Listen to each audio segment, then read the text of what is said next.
Hey Lancers, Mr. D here. I wanted to say hello and I hope you are going to enjoy your snow day. You may not know this, but principals actually have to work on snow days, so it's a little less exciting for me, but I'm still excited for all of you because in the hallways today, I know everybody was asking me, are we going to have a snow day? And so I'm glad for you all that a lot of you got your wishes to come true. I picked out a book that I just wanted to read aloud to you today if you have time.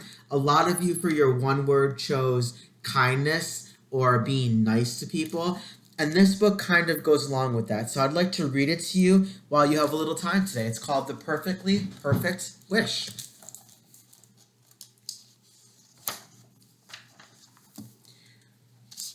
Waiting for something, Waiting for the school bus, I found something in the grass. At first, I think it's a marble or a penny or a four-leaf clover, but marbles and pennies and clovers are just ordinary things. And this is an extraordinary thing. It is extraordinary thing with just one rule. No wishing for more wishes. Which means this is exactly one wish. No more, no less. I found a wish in the grass, I tell Susan the bus driver. Just one, she asks, closing the door with a clang. Just the one, I said. Think hard then, she says. It will need to be a perfectly perfect wish. I put the wish in my pocket and wonder what my perfectly perfect wish would be. I'm still wondering as I sit down next to Eliza. If I had one wish, not sure what I would wish for. Have you ever thought about that before? If you could only wish for one thing, what would you wish for? A blue ribbon at the horse show. A trip to Japan. Maybe I'll get real ballerina shoes. So many choices, but only one wish. What would you wish for if you had one perfectly good wish? I asked Eliza. She knows right away. Whenever I see a shooting star, I close my eyes and wish for a puppy. I nod, because a puppy is always fun, but we already have 2 dogs and a cat. We have a dog at our house, so I wouldn't use my wish on that either. What would you wish for? I ask Miss Shu. She thinks about it for a moment.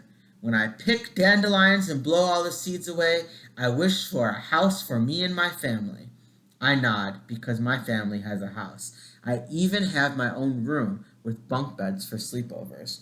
Now, growing up, Mr. D, I lived in an apartment, and it was a little apartment actually in Irondequoit, and I always wished that I would have a house that has 2 bathrooms in it. That was the only thing I ever wished for as a kid when it comes to housing. I always said, someday I'm going to have a house with 2 bathrooms in it. And I do, so my wish came true. What would you wish for if you had a perfectly perfect wish? I asked Mark in the lunch line. When I blow out my birthday candles, I wish my daddy would come home safe, he says. I nod because I don't have to worry about that. My daddy's a dentist. He goes to work in the morning and comes back every night. Looks like Mark's thinking about his dad. It looks like he might be in the military or maybe a police officer or a firefighter. I can't really tell. He might be in the Coast Guard or the Army or the Air Force or the Navy or the Marines, right? While I eat my lunch, I think about winning a blue ribbon at the horse show. While I run on the playground, I think about going on a trip to Japan. Getting on the bus to go home, I think about the real ballerina pointy shoes. I think this is something I would think about. I have only ever been to Canada as another country, and some of you have told me you've been to all different countries. So someday I think I'd like to go maybe to Japan, maybe to Europe, maybe to Guyana, which is where my family is from. So maybe down to South America. I want real ballerina pointy shoes now, but Mrs. Bartholomew says not until I am 10, when my toes are strong enough. I want to go to Japan, but I could save up for that. I want a blue ribbon at the horse show, but not just because I wish for it. It's harder than I thought it would be to think of a perfectly good wish. I like this wish a lot because she's saying, I don't want a ribbon just because I want one. I want to earn my ribbon, which I think is really cool. And a lot of you have told me about the heart cards that you have earned. And whenever somebody comes up to me and says, I won a heart card, I always say, you didn't win anything. You earned a heart card. You had to work hard for that heart card. So I like that wish a lot. When I think about Eliza's puppy and Miss Shu's house and Mark's daddy, all of my wishes feel too small.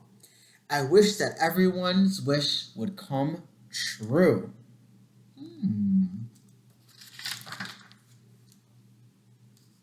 This is now a little bit more colorful with the wishes. This page, nice. Oh, you can see there's a moving truck here. Looks like Miss Shu is moving into a house. And I think I skipped over a detail here. It looks like Eliza may have gotten a puppy.